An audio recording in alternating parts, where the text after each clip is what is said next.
So, hello, dear students. Now we will move ahead in this chapter first of chemical reaction and equations. And today, in the previous lecture, I was teaching about the chemical equation. What is the chemical equation and how to make a chemical equation more and more informative. We can make a chemical equation more informative by three ways. First one was by indicating the symbols, state of the substances which are there, elements which are there.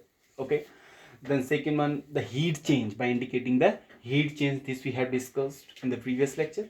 Now today we are going to study the third things, means by which we can make a chemical equation more and more informative, and that is by indicating the condition under which the reaction takes place. So next in, by indicating the condition under which a reaction takes place, means which are the condition, what are the condition under which a reaction is taking place, that we can write here. Okay, so simply, if heat is required for a chemical reaction, then what do? We put a symbol of delta, that is the symbol of heat, over the arrow. Okay, if heat is required for a chemical reaction to take place, then the heat sign, that is delta, is put over the arrow mark. Okay, now you can see, if heat is required for a chemical equation to take place, then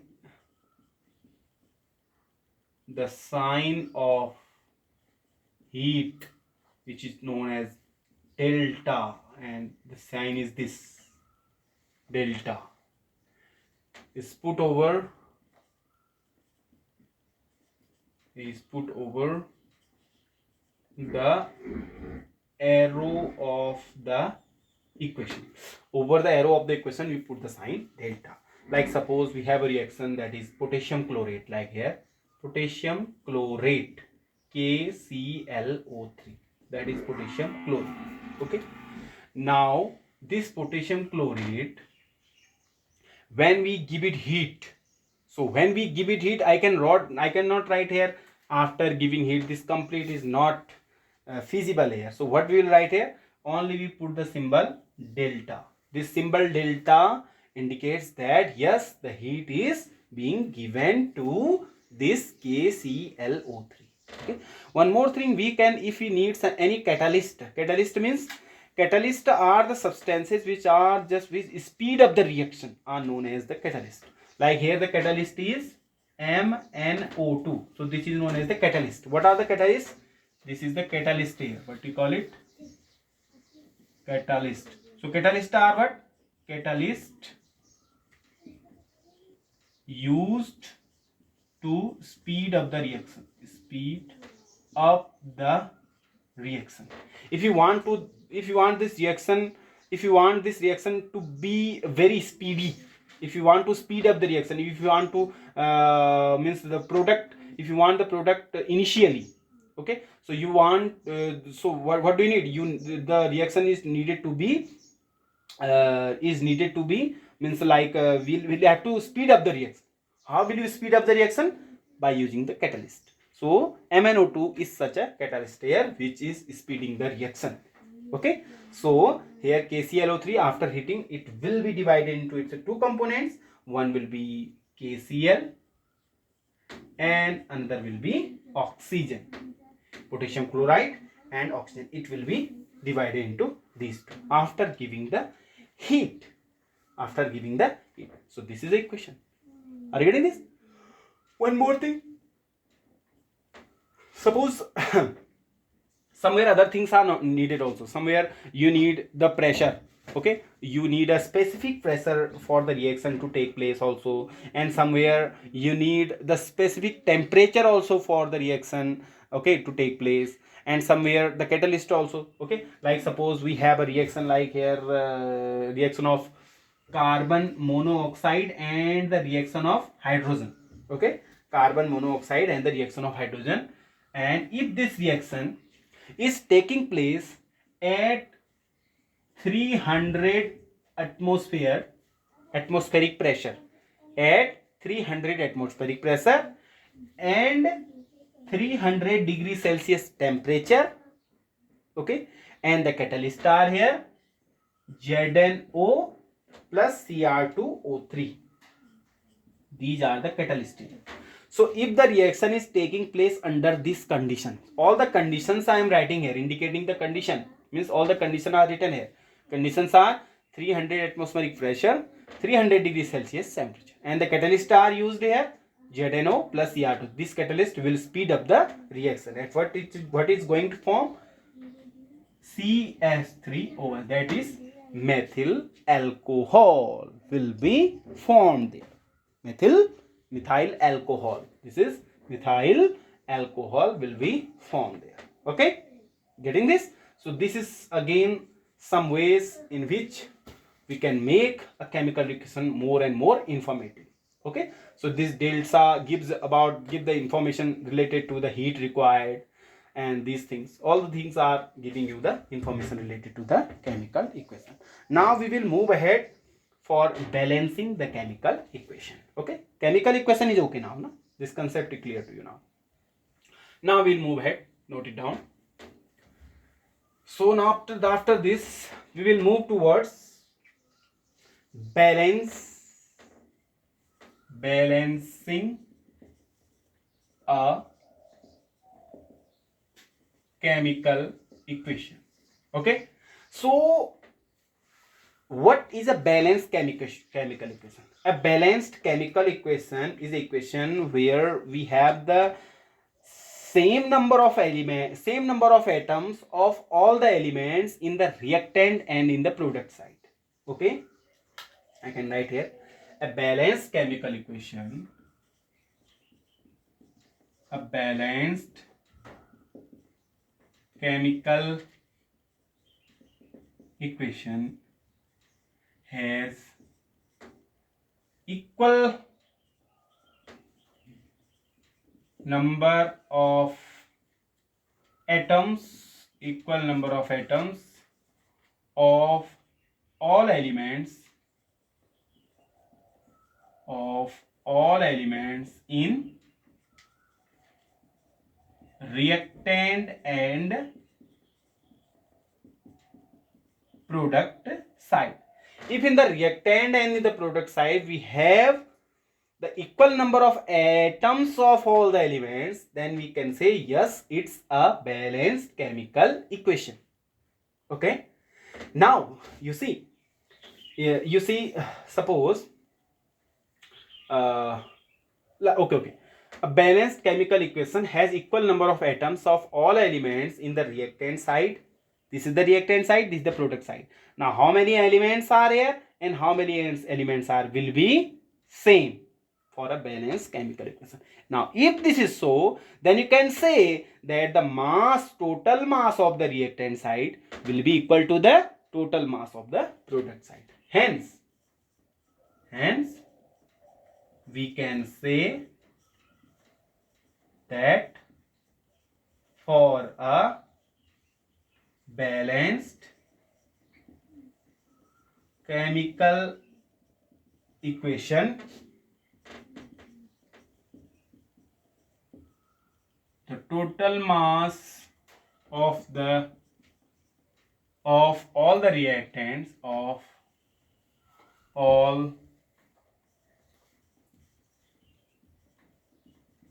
reactants will be equal to the total mass of all the products. Means all the reactants, mass of all the reactants will be equal to mass of all the products. Why this is so? Because both have same number of atoms. If both have same number of atoms, then only the mass will be equal. Okay, let's say we have a chemical equation AA plus BB gives CC plus DD. This is the chemical equation. Okay. Now here you can see A, B, C, D. These capital A, B, C, D are what? These are the elements.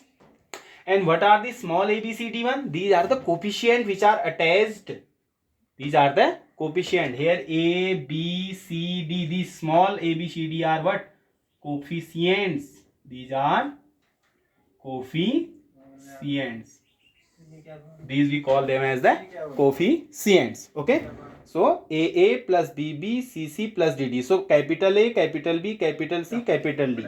These are called the elements. These are the elements A, B, C, D. And the small a, small b, small c, small d will be the coefficient. And these coefficients are attached here to make the mass of all the total number of elements in the reactant side equal to the total number of elements in the product side. That is why these coefficients are attached here. Why we are attaching these coefficients? These coefficients are attached there to make the total number of atoms here equal to the total number of elements here. Okay. That is why the total mass of the reactant side, this is the reactant side. That is why the total mass of the reactant side will be equal to the total mass of the product. So A, B, C, D, we are changing these. We can write 2, 3, 4, 5 somewhere. How? Why this so? To make equal number of atoms both the sides.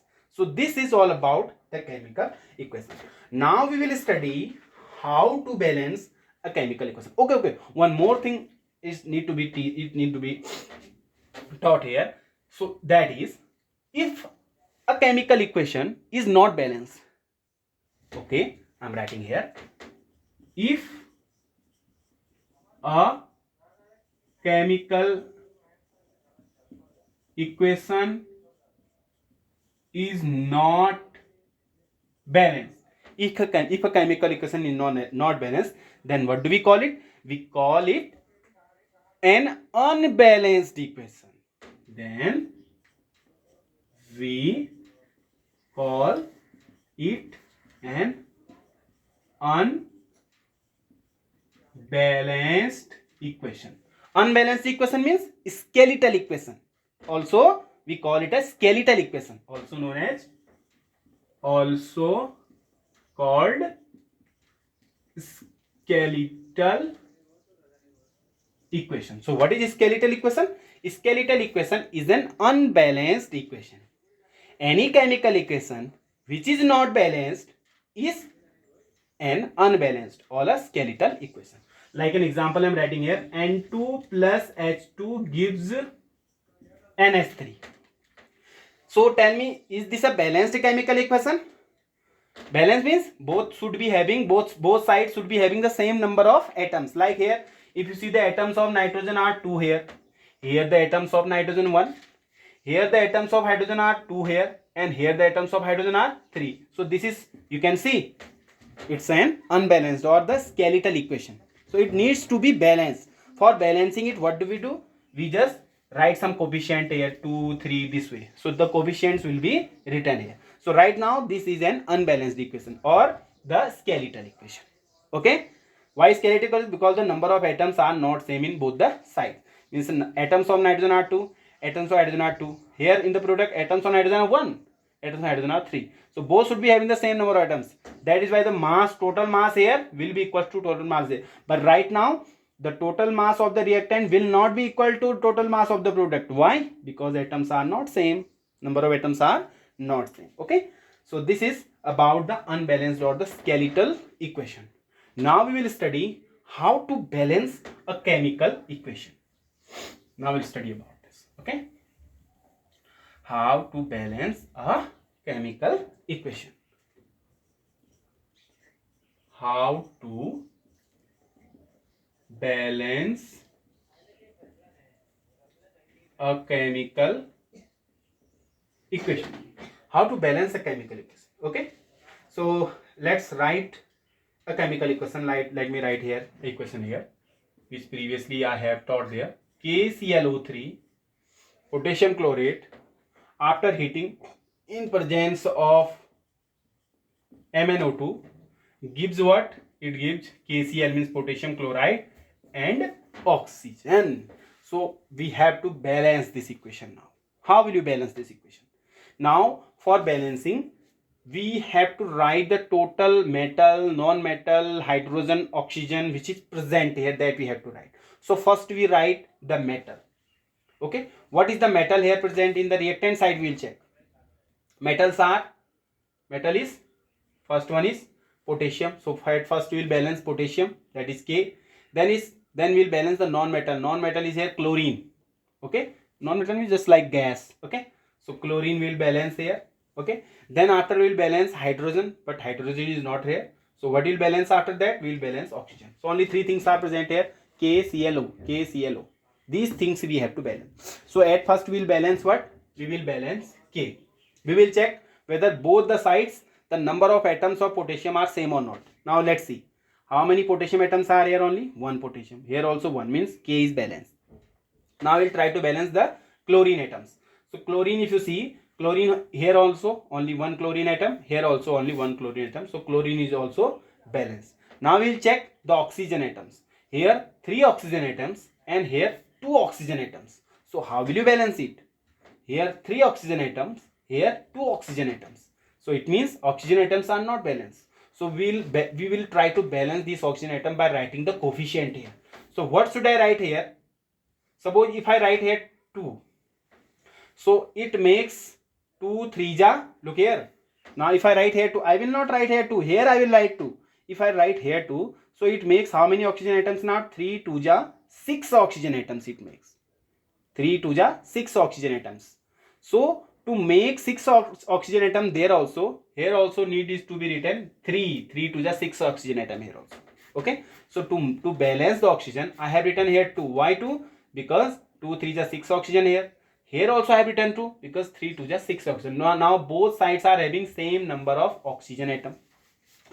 Now see, we have balanced oxygen. Now but K and Cl are unbalanced now. Look here. Potassium here 2 atom. Potassium here only 1 atom now. Look here. Potassium here 2 atoms now. But there potassium now only 1 atom. So need is to be written here also to make the potassium 2. Okay. Now check the chlorine again. Chlorine 2 atom. Here also chlorine 2 atom. Oxygen 3 to the 6. Oxygen 3 to the. So this is a balanced equation. Okay. So for balancing the equation, first of all you will write the metal, non-metal, hydrogen, oxygen. Then we will balance one by one all. First we will balance potassium. Potassium again I am just telling you. Potassium already balanced. Look here, potassium already balanced. K, 1K. Now I balance Cl, already balanced 1 atom. Now oxygen, 3 oxygen here, only 2 oxygen here. So what we will do? We will take the LCM of 3 and 2. 3 2 ja 6. LCM of 3 and 2 is 6.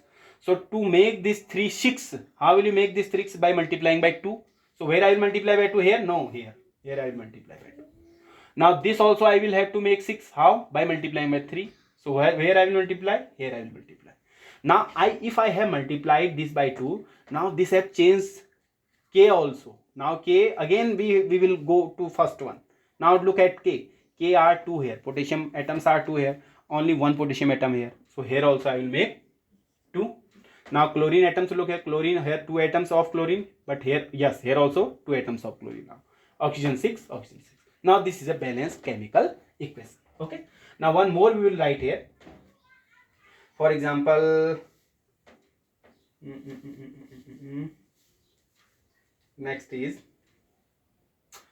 in the previous case I have taught you there, N2 plus H2 gives NH3. This is balanced chemical equation? No, this is not a balanced chemical equation. This is skeletal equation. So how will you balance it? First we will check the number of atoms. First we will take the metal. Metal is nothing here.